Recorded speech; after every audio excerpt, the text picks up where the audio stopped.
Welcome back, all the participants, and you can see Devdutt Pattnaik has joined us for the session. And a small introduction of Devdutt, because otherwise Devdutt is very known to everybody, and he's a famous speaker. Well, Devdutt Pattnaik, he writes on the relevance of Indian and world mythology in modern times.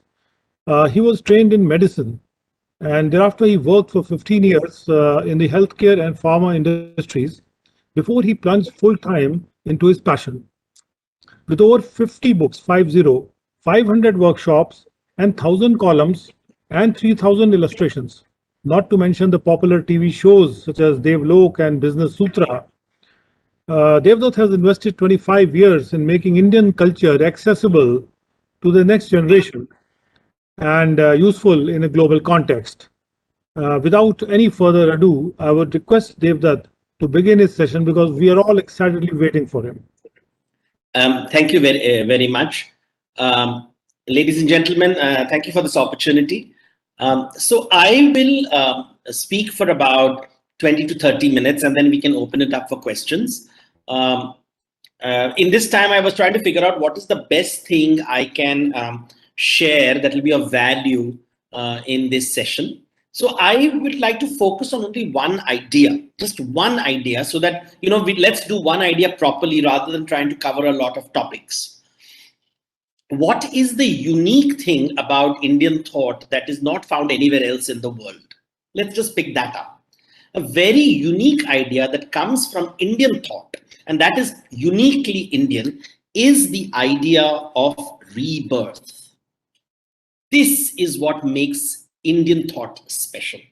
So when I use the word mythology, what I mean is how do people imagine their world? The Chinese imagine the world very differently. The Europeans and Americans have imagined the world very differently. African tribes have imagined the world differently. Australians have imagined the world very differently. India, and I'm using the word India very specifically, has imagined using the concept of rebirth. This is what you find in Buddhism. This is what you find in Jainism. This is what you find in Hinduism.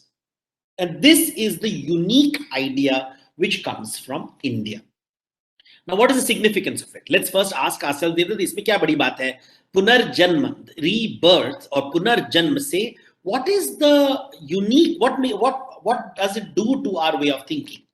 So let us begin by understanding, what if there was no rebirth? Then you believe there is only one life. And when there is only one life, you want to live your life perfectly. You have only one chance. Ek hi zindagi hai. You want to live it perfectly. So how do you live a perfect life? You want somebody to tell you that, okay, these are the rules. If you follow, you will live the perfect life. Right? And that is the basis of Jewish thought, Islamic thought, Christian thought, where God tells you these are the rules to follow, and if you follow these rules, you will go to heaven. If you don't follow these rules, you will go to hell. I'm simplifying it, but that's the broad idea in monotheistic religions. One life, one God, one way of living, hence very clearly defined concepts of right and wrong, haram and halal. In the Greek world, they did not have one all-created God, but they lived one life, and they said, in order to this life, you should do something extraordinary. You must do something spectacular. And if you live an extraordinary life, you will be rewarded with a place amongst the gods. Right? So that is how the Greek world, one life, be extraordinary. The Christian follow the God. That's which is Indian. I many lives. This life is so the denominator of life is infinity. Therefore, the Indian infinity, even God is called infinity, Ananta. And if the denominator of your life is infinity, the value, no matter what you do, remains zero. Shunya, another very important philosophical concept found in Mahayana Buddhism. So zero and infinity play a very important role in Jain thought, Buddhist thought, Hindu thought. The value of your life. What is the value of your life? It is not the sum total of your achievements, which is the classic Western way of thinking. I have achieved this much, and therefore the value of my life is this. The Indian model is no matter what you do, in an infinite ecosystem, because Anadi Ananta, the world existed before you, the world existed after you really don't matter. So then, how do I give my life meaning? And this becomes an important existential question in Indian thought. And you get meaning. How do you give yourself meaning? Through the relationships around you. So the relationships I create around myself, I give myself meaning by the value I bring to the people around me. So let us look at the national flag. And in the center of the national flag is this wheel. We call it the Ashoka Dharma Chakra, but it is really a wheel that has multiple meanings in Buddhism, Jainism, and Hinduism. One meaning is you are in the center of the wheel. The center of the wheel really is zero. But all around that you see is the relationships that you have. So M1, M2, all the things that you have. You have a whole series of relationships, and these relationships make you who you are. One of the concepts that comes because of rebirth is that when you are alive, you are born in debt. So you're born in debt. तुम ऋण से आए हो, तुम्हें ऋण मुक्त होना है. You have to be free of debt. And therefore, in order to be free of debt, you have to feed those who have fed you. Because you are alive because a whole bunch of people made sure an ecosystem exists where you can thrive. So tum rin mein ho, you are in debt. And if you want moksha or liberation, you have to repay the debts that you owe society. So corporate social responsibility is a new 21st century word. But when you read the Vedic scriptures, everybody is born in rin. We are all born in debt. And we have to repay our debt. To whom do we repay our debt? We repay debt to our ancestors. We repay debt to our family, to our parents, to our relatives. But if you think larger and larger, and as the scope of your thought increases, you have to repay your debt to society, to your culture, to nature, to plants, to animals, to everything that enabled you to survive. So your existence is a function of repaying debts. And all human beings have to repay debts. ऋण से मुक्त होना ही तुम्हारा जीवन है. So moksha takes a very financial idea. So when you look at the word karma, karma is the series of debt that you incur and the series of debt that you have to be free from. And it is a very financial idea. So you look at it at a very financial level. Do you repay your debt or not? So it's a very different way of looking at life. It is not about following, it's not about following rules. It is not about heroism. It is not about achievement. It is about repaying debt to the world at large. So it's a very different model with which we function. Unfortunately, we're not taught this in schools. We are told everything is about achievement, achievement, achievement, which is self-directed. Even when you're teaching Maslow's hierarchy, people will keep talking about self-actualization. The other is not paid attention to. जो दूसरा होता है तुम्हारे सामने, your parents, your spouse, your children, at the immediate ecosystem, the larger ecosystems of friends, of family, of strangers, of people you are responsible for, the larger ecosystem that we live, sabhi ke hum rini hain. We owe everyone something or the other. And this model, that's why when we say bandhan, fetters, you are tied up, this is all a financial term which is about being in debt. I am in debt. And this concept is at the heart of Indian metaphysics. I want to be free. I want to be liberated. And the idea comes is, in order to be liberated, you have to repay your debt. जब तक तुम ऋण से मुक्त नहीं पाओगे, so the meaning comes when you repay your debt. And this idea then therefore comes is, how do I repay my debt? And the idea that comes is, and the idea which I would like to focus on, is the idea called yajna. Yajna is the idea which is found in the Vedic scriptures, and it is used in a very exotic way. When we see on television, we'll see these characters saying swaha, swaha, swaha, but really it's a very simple concept. In Taittiriya Samhita of the Yajurveda, the explanation for yajna is given. It is Dehi ma dadami te. Give me what I give you. So it's a concept of exchange, giving and receiving. So the person who conducts the yajna is called a yajaman. He makes an offering, he invites a devata, and he gives the devata something. He gives the devata something and says, Swaha, this what is mine is now yours. So it's a transfer of deeds. What is mine is now yours.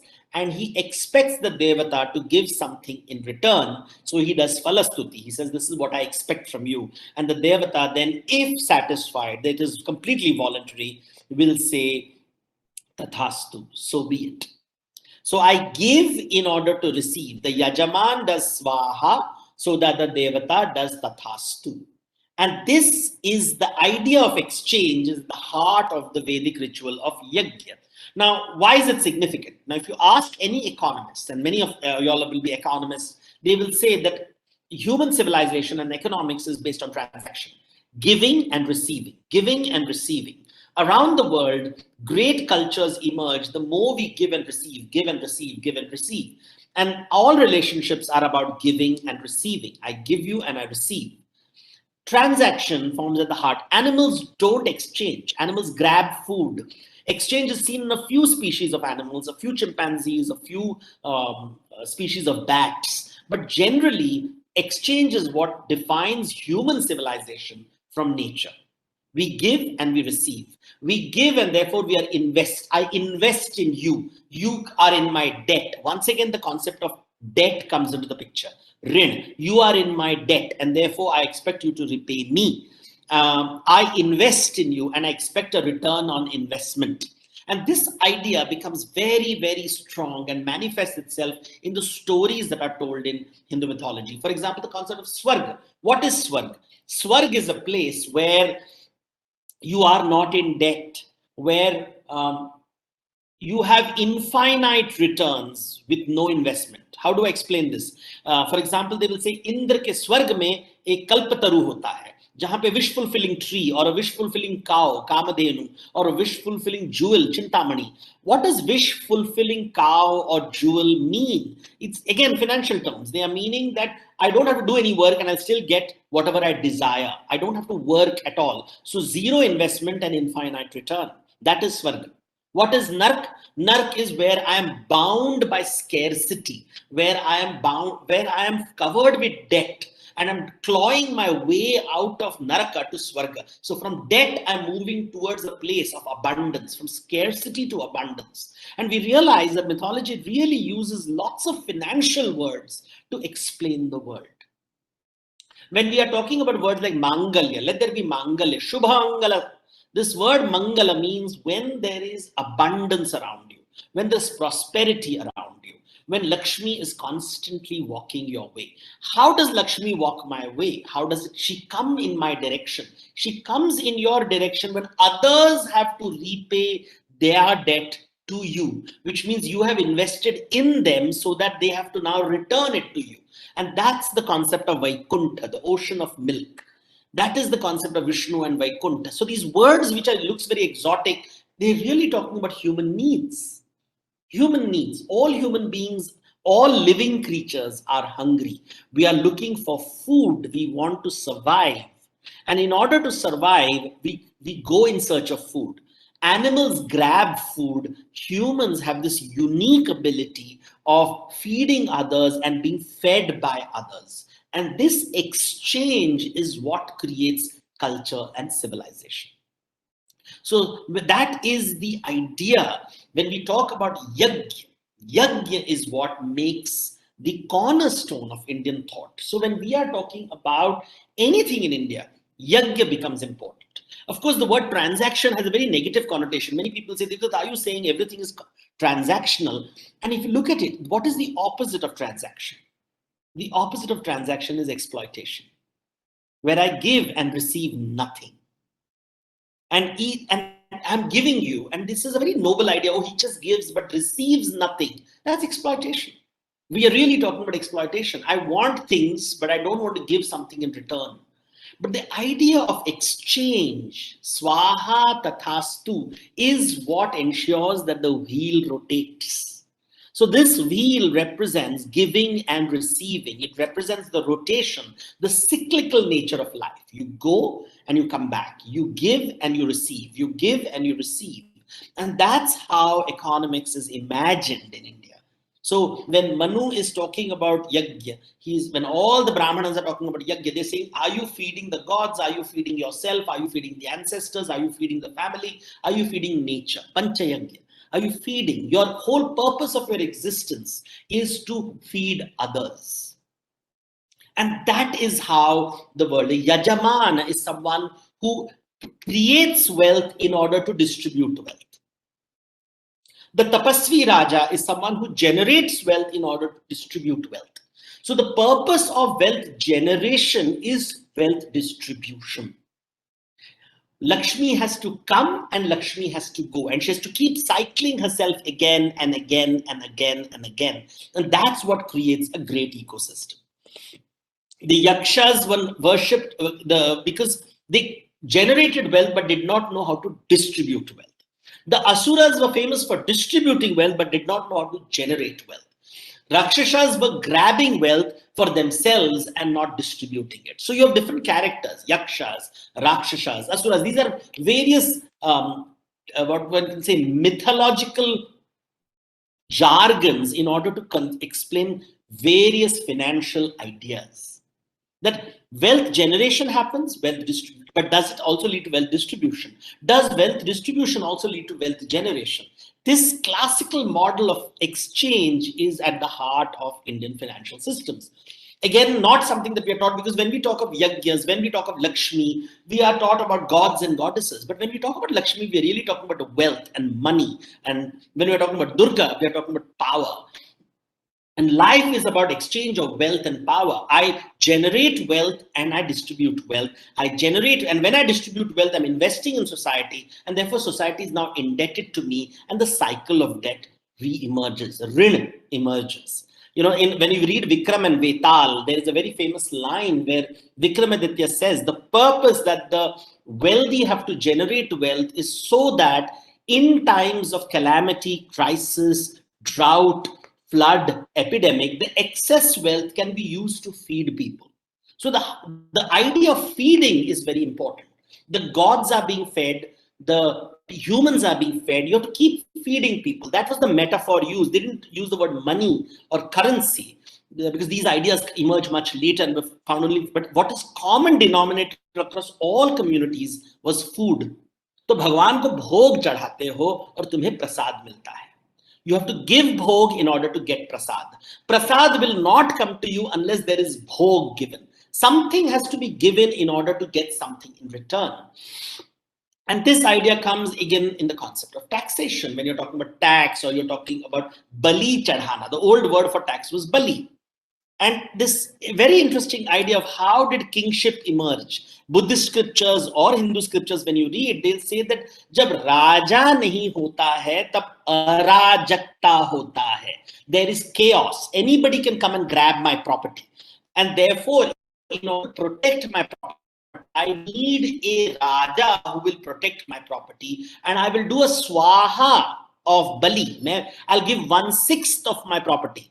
I will give 1/6 of my property to the Raja. In exchange, the Raja will protect me, create an ecosystem where I'm safe and where I can thrive, where I am protected, where someone takes care of me. So I outsource a aspect of my life, and that is how the origin of kingship is. The story of Prithu, the story of Mahasamanta in the Buddhist scriptures. The idea is that the king exists to provide a service. I do swaha and he gives the tathastu of protection. So we use words like feudalism and these words, but the original idea was a cyclical one. I generate wealth and offer my wealth to the king, who in exchange creates an ecosystem where I am safe, secure, and I can thrive. a cyclical pattern emerges again.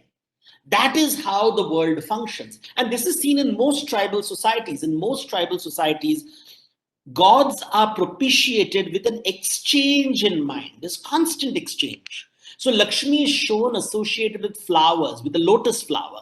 Lotus flower will give nectar to the bee. In exchange, the bee will enable the lotus flower to pollinate. So I give nectar, in exchange, the bee gives me pollination. There is a exchange. And this exchange idea of giving and receiving is at the heart of Indian thought. It is yajna. It is linked to rebirth. It is linked to debate, the idea of death, the idea of liberation, moksha. So rin, moksha, yajna, swaha, tathastu, all can be read from a financial point of view, from how we look at an economics point of view. You know, Lakshmi is the goddess of auspiciousness. When are things auspicious? Things are auspicious when wealth comes in your direction. उसको स्वर्ग कहते हैं. When wealth goes away from you, उसे नरक कहते हैं. So the concept of rise and fall, naraka and swarga, is also explained using the concept of Lakshmi. The Jains had a wonderful idea called how time flows. They said time would flow like a serpent, undulating like a serpent, upwards and downwards. Upwards is Avasarpini, Uttasarpini, downwards is Avasarpini. Good times and bad times will keep coming. Because when things are good, we become complacent, which leads to bad times. When times are bad, we become vigilant and work harder, and then good times come. And therefore, Sushama, Sushama, Dushama, Dushama, which is the times when of prosperity, of boom, followed by bust. So you have a very different way of looking at the world, the Jain way, the Buddhist way, the Hindu way, all based on the concept of rebirth. And the whole purpose is like a plant. Look at a plant around you. Every plant is seeking nourishment from the ecosystem. It is looking at sunlight and water and producing a lot of, it's surviving with the nutrients, oxygen, water, sunlight. It has plant, it has leaves, it has roots. But in exchange, what does it do? It feeds the ecosystem. Herbivorous animals feed on it. It provides fruits and flowers which are feeding various birds and animals. And those birds and animals are enabling it to further survive, because every time a animal eats a fruit, it will pass on the seed and enable this tree to survive. We are also like trees. We need nutrients to survive and to thrive. But in exchange, what is the fruit and flower that we produce that enables others to survive? The cyclical ecosystem is something that is part of yajna. And that is how the idea of tax was also imagined. When you read the story of Mahasamanta, when you read the story of Prithu, the stories are constantly that the Raja exists to prevent arajakta. If the Raja has to be associated with the goddesses Lakshmi because there is prosperity, the Raja has to be associated with Durga, who provides security. The Raja has to be associated with Saraswati, which means the flourishing of the arts and culture. If these three goddesses do not flourish in your ecosystem, you are not creating a successful ecosystem. And therefore, you give Bali to the king. The bhog is the concept which is there. And that is what we are talking about. You are, of course, in a new world, you have got to deal with a technological world. Now, the new technologies are coming, and we are saying that, you know what? People have to give taxes using technology. Can I just use my phone and just give you my taxes? Why do I need so many 20 people to deal with in order to pay my taxes? I mean, the word taxman is a frightening word. Can it be a joyful word where I am doing swaha to the country so that the country in exchange provides me with tathastu?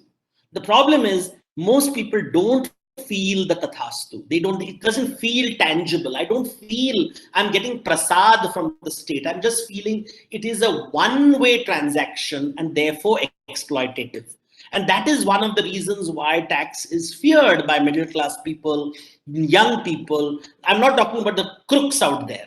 I'm talking about genuine people who genuinely want to help the country and believe there is value in taxation theoretically. I don't get a cyclical sense of it. I don't feel, I mean, yes, logically you can argue, but it is not an emotional feeling. And therefore, there is a lot of mistrust. You're like, okay, you hear stories about enforcement directorate doing things, and you're like, oh my God, this is not something that I like. Because Raja exists to remove Arajakta. Raja exists to create Mangalya. I give bhog in order to get prasad. If I don't get prasad, now look at the temples around you. Which are the most successful temples in the world? The successful temples are temples जहाँ पे आपकी मन्नत पूरी होती है. I always tell these people, India has many temples, but some temples are more successful than others क्योंकि उस मंदिर में जाके तुम्हारी मन्नत पूरी होती है. जब मन्नत पूरी होती है तो आप वापस मंदिर जाते हो, which means it's a repeat order. You want to go back to the temple. You want to give bhog again because you want another prasad, and that is called what is called a repeat order.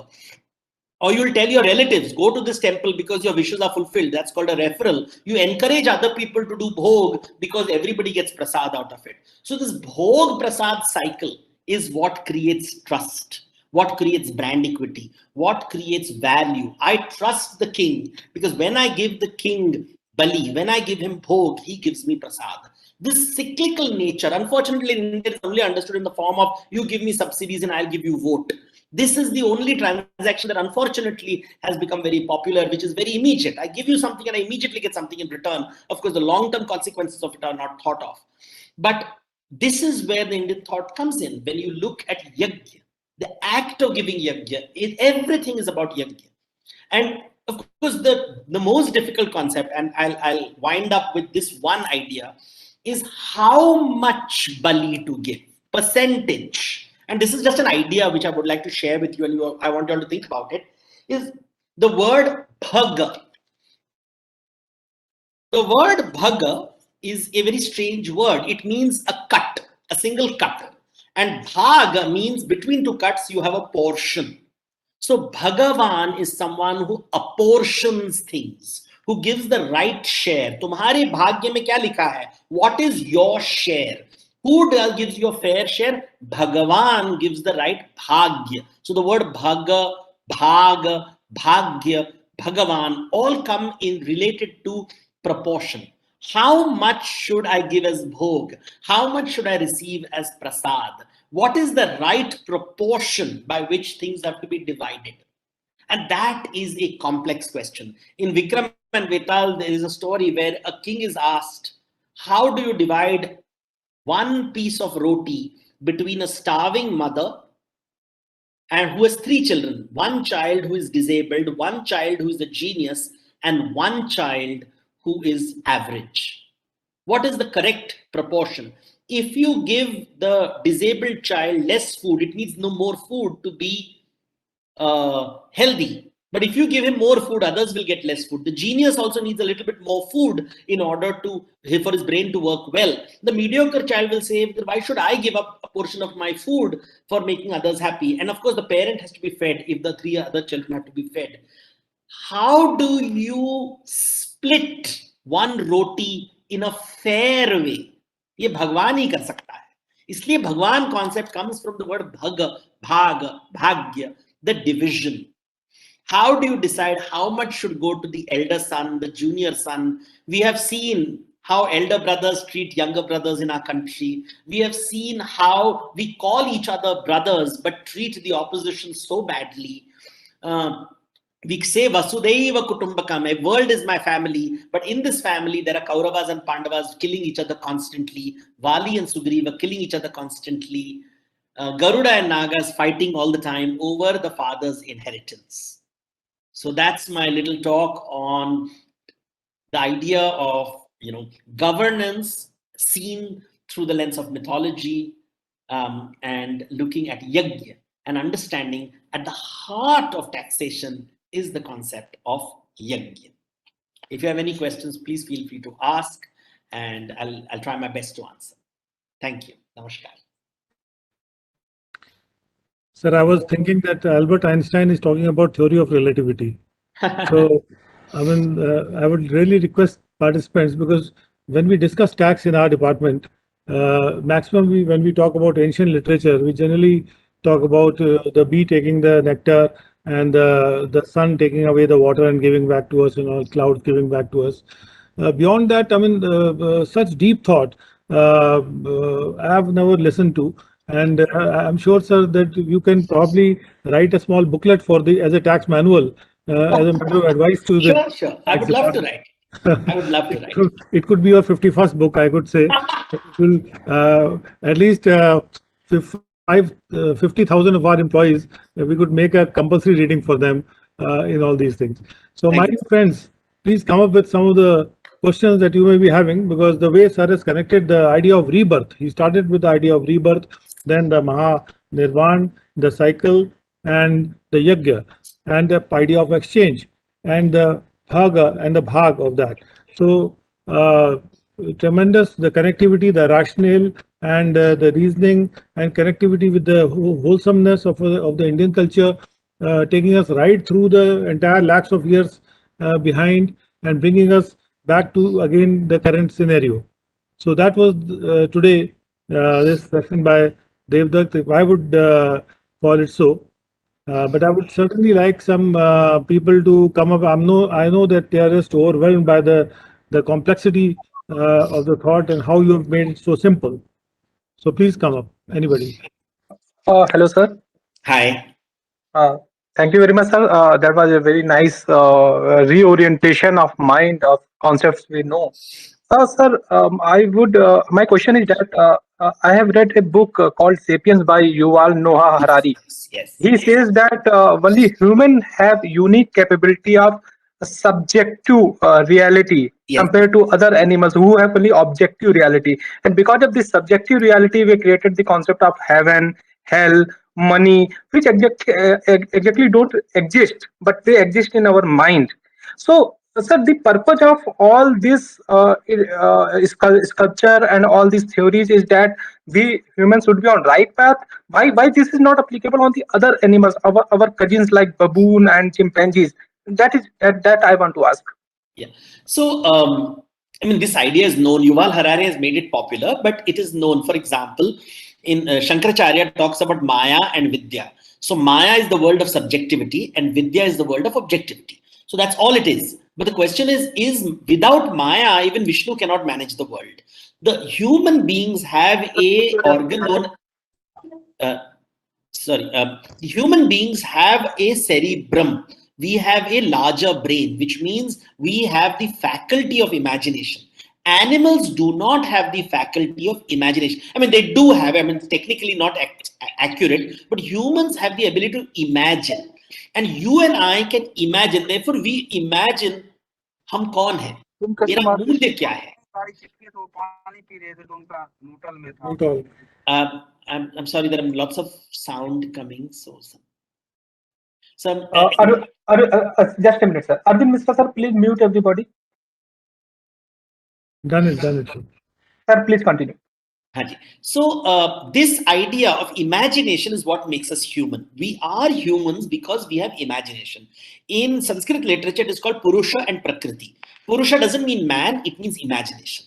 And Prakriti is nature.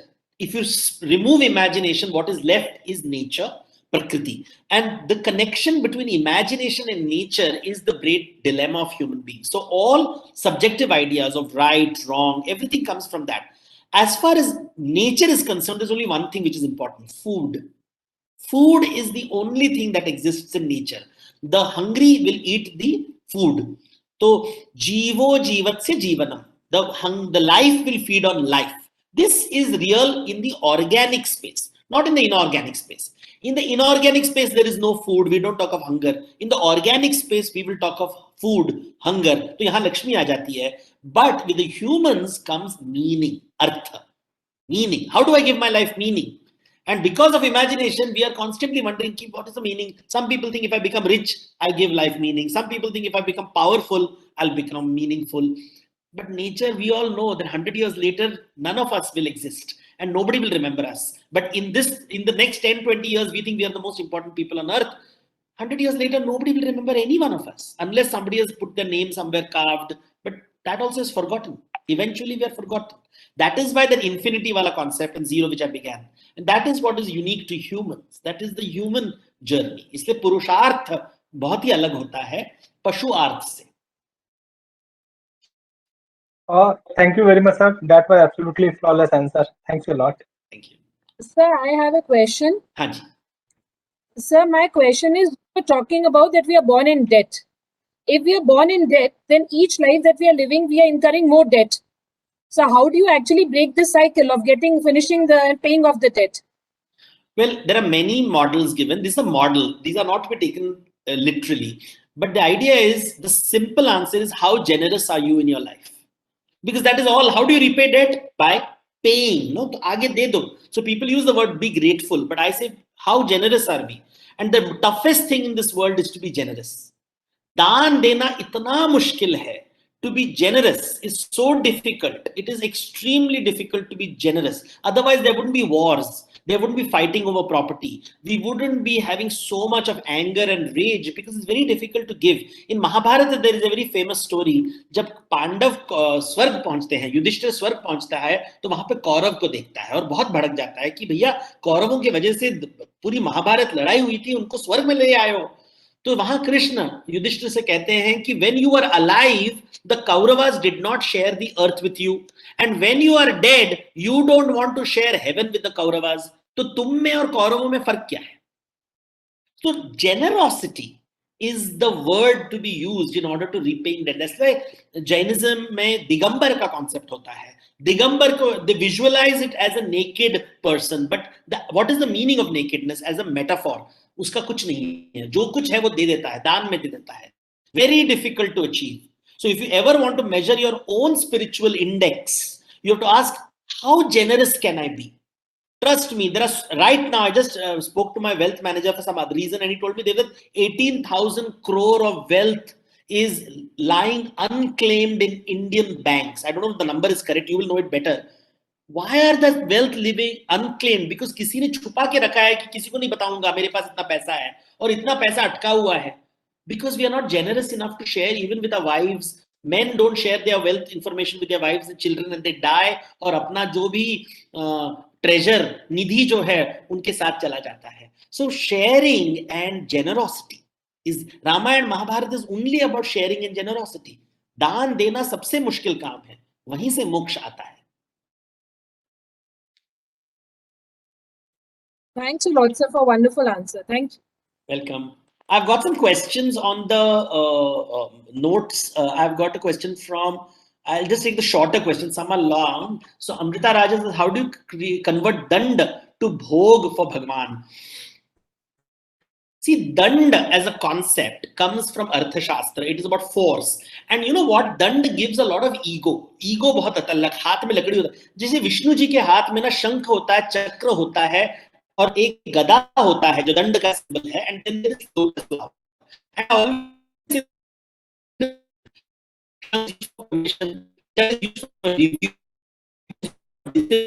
And flowers are your lotus flower. Padma is used for reward. All of us love. We also love if somebody talks to us, हमको समझाता है, तो शंख बहुत पसंद है. किसी को चक्र पसंद नहीं है. Nobody likes being reviewed. कोई भी टैक्स का रिव्यू होते ही हार्ट अटैक होने लगता है. दंड तो किसी को पसंद नहीं है. लेकिन जो अहंकार होता है, अहंकार को दंड बहुत पसंद है. He enjoys punishing you. And this is the tragedy of power. So we have to figure out what is it that we have to use so much dand.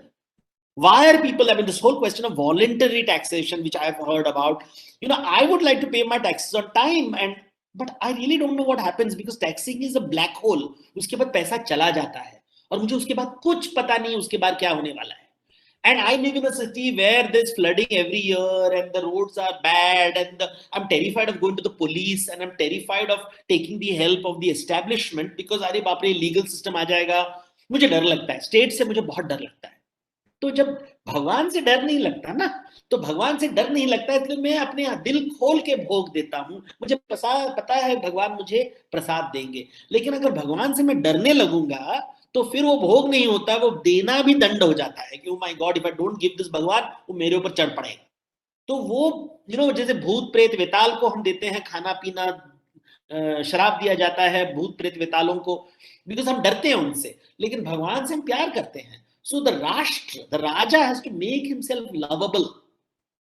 If you make your, and that is very difficult. As an individual, of course, it's difficult for you. But how do institutions become lovable, supportive? If I trust, I always give this example. I ask people in America, if there's a road accident, what number do you dial? And everybody in the room answers 911. Everybody, if you're not an American, you know the number 911. Because Hollywood film will give you 911. India में अगर accident हो जाए आप कौन सा number dial करोगे? And nobody has a number. People say नहीं मैं family को call करूँगा because I trust my family more than authorities or institutions. Which means there's no 911. Which means there is no large space that I trust implicitly कि नहीं उनको call करूँगा तो बचाएंगे. अमेरिका में 911 को मैं call करूँगा, इंडिया में नहीं. तो वो the state over there, even there is tax evasion and there is all kinds of mischief which happens in America, not just in India. But I trust. So trust is a two-way traffic, and that is, I mean, I don't have solutions, but I'm just giving you a model of what's going on. So that is the very important thing, that cyclical nature of things. The cyclical nature is not fully realized in our country. हम बात भी नहीं करते. ये भाषा भी नहीं है हमारे पास. अगर भाषा होती तो फिर लोग थोड़ा समझ जाते. अब इंग्लिश में बड़े-बड़े शब्द इस्तेमाल करते हैं लोग, लेकिन भोग और प्रसाद, राष्ट्र का प्रसाद क्या है? जहां अराजकता नहीं होगा तभी तो राजा का वैल्यू होता है. नहीं तो वैल्यू क्या है? So that when people say Ram राज्य, ऐसे राम राज्य वही है जहां पे लक्ष्मी अपने आप चल के आती है. Voluntary movement of Lakshmi, involuntary नहीं. इसलिए उसको राम राज्य कहा जाता है, जहां लक्ष्मी स्वयं विष्णु के पास आती है, because she is excited, because she knows that he is going to, whatever wealth comes, he is going to distribute. The cyclical nature and the flowing nature of wealth is recognized. ठीक है, that's one question.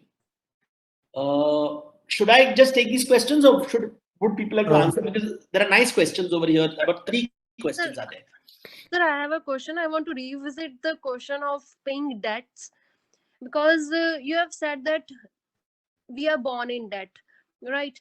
So it is said that we are born to our parents because they have a debt to pay us of the past lives, and similarly our children are born to us because we are indebted to them in the past lives. So if you are saying that we have to be generous in this very life, and this way the debts can be paid, if we see the modern economical world, we borrow something from someone, then we have to pay back to the same person, not to somebody else. Like we have borrowed from one person A and we pay to person B, it's not right. Then the debt has not been paid, right?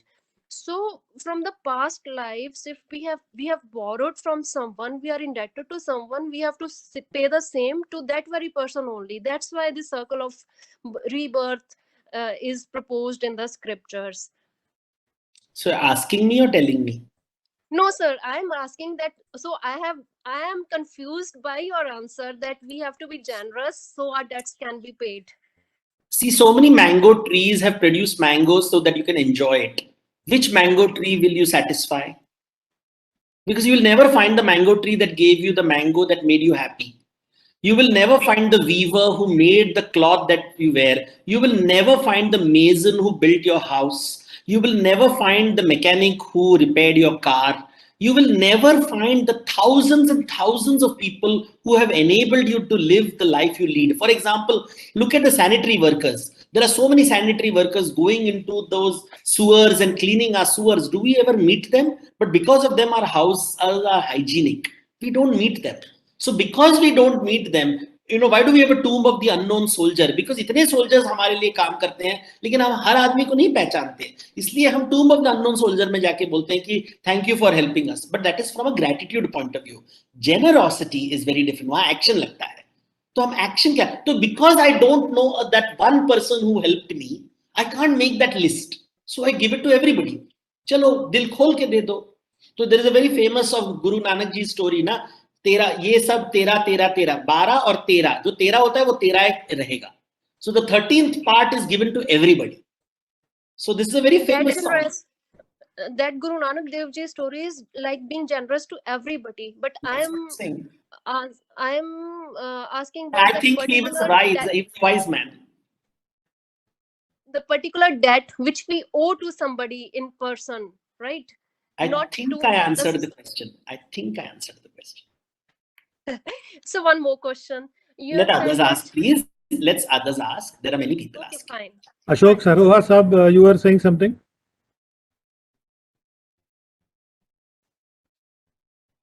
There is another question from Ajay D. Kulkarni. Just as amnesty scheme, Bhagwan, surrender and you will attain moksha. Surrender your wealth and you will attain moksha. That's exactly what the tax department says, right? कि आप सब दे दो, फिर आपका सब जो गुनाह माफ. Very difficult, no? People quickly run away to London. May I, sir? Yes. Sir, very good afternoon to you, and thank you for giving such a thoughtful talk. My question is that, well, in terms of yajna, I mean, the taxpayer is a kind of yajman who gives first and probably expect us to do the tastu. I mean, can you dwell a little more? How can I function as a tathastu kind of role? See, I mean, I can only give you some ideas, but I don't understand the entire tax system, and you must understand that with my limited knowledge. But how does a young man who is giving taxes for the first time in his life, or even filing returns, get a sense that there is a return, that this is not a black hole, this is not a punishment? I used to always wonder why my mother would look at tax in a very frightening way. I said, but we have to give a percentage to the country because we're living in a country where we have got so many facilities. But we never get that sense that it is a cyclical structure. It may not be perfect. There may be a lot of gaps in it. Or can I be called a grade 1 taxpayer, grade 2 taxpayer because I'm paying more and more taxes? Like way we have when I travel on Jet Airways. Of course, Jet Airways is not there anymore. But all these, when you fly or you go to shopping, आपको हमेशा एक score card मिलता है और आपको बोला जाता है ग्रेड 1 हो, ग्रेड 2 हो, ग्रेड 3 हो, गोल्डन कुछ मिलता नहीं है उससे, but I get a sense कि अरे मैं बड़ा मिंत्रा का बड़ा शॉपर हूं. सो can I get that little sense that I am amongst the top? Even if I'm 1% income taxpayer, I am paying. But of course, then people can argue in different ways. But I would like to get a sense of return. I don't hear the other side. I only hear from the other side. Only if you're very rich and you're the top taxpayer, then you're rewarded. आपको हार वार दिया जाता है. And the only other time that you hear from the other side is when you have a negative situation, when somebody wants to say that आपका report ठीक नहीं है. So I'm never getting good. Thank you for giving a good job. Thank you for paying on time. Thank you for it. वो I think that cyclical nature एक बार शुरू करेंगे तो धीरे धीरे 10 साल में it will improve. मैं just supplementary question पूछना चाहता हूँ, lighter vein. I mean, you said that is conditional. Tathastu is conditional. Always. But the thing is, भगवान भी होना चाहिए ना जिसके ऊपर मैं विश्वास करूं.